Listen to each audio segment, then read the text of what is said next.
Kamu suka bikin konten atau baru belajar editing video?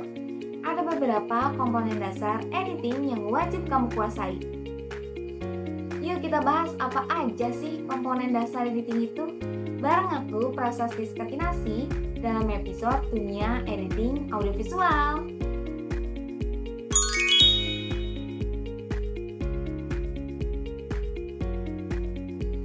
Tahu nggak sih kalau video itu sebenarnya bukan rekaman gambar bergerak, tapi kumpulan gambar diam yang ditayangkan beruntun, sehingga menciptakan ilusi gerakan. Istilah ini disebut dengan frame. Ada teknik yang berhubungan dengan frame, yaitu freeze frame. Freeze frame adalah membuat gambar menjadi diam dalam waktu tertentu. Tujuannya untuk memberi efek dramatis. Frame rate atau FPS adalah jumlah gambar per detik yang ditampilkan.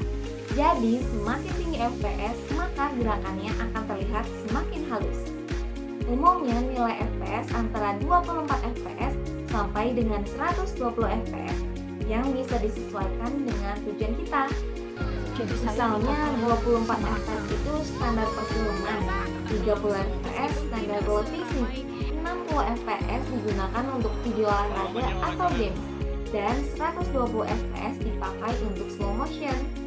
Ini perbandingan video dengan fps yang berbeda.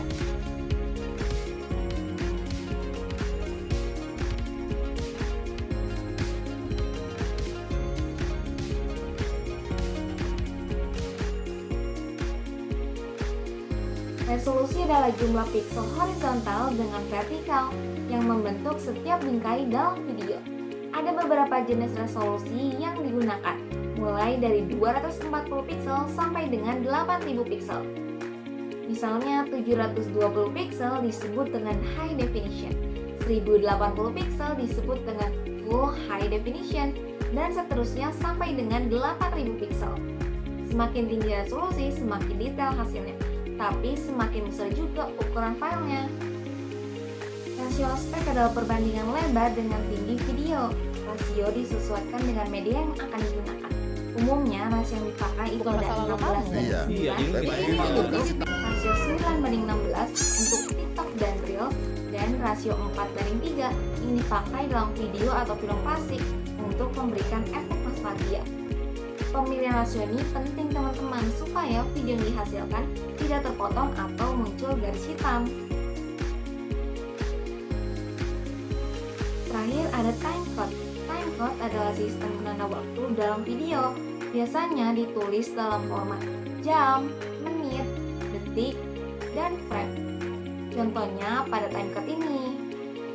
Yang dibaca jam 1, menit 12, detik 35, frame ke-10.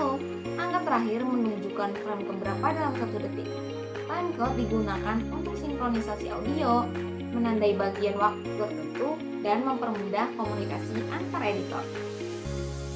Jadi, dengan kita paham komponen dasar editing, kita bisa lebih percaya diri dalam mengedit. Karena editing itu bukan cuma sekadar potong dan sambung gambar aja, tapi tentang gimana cara kita menyampaikan cerita melalui visual yang tepat.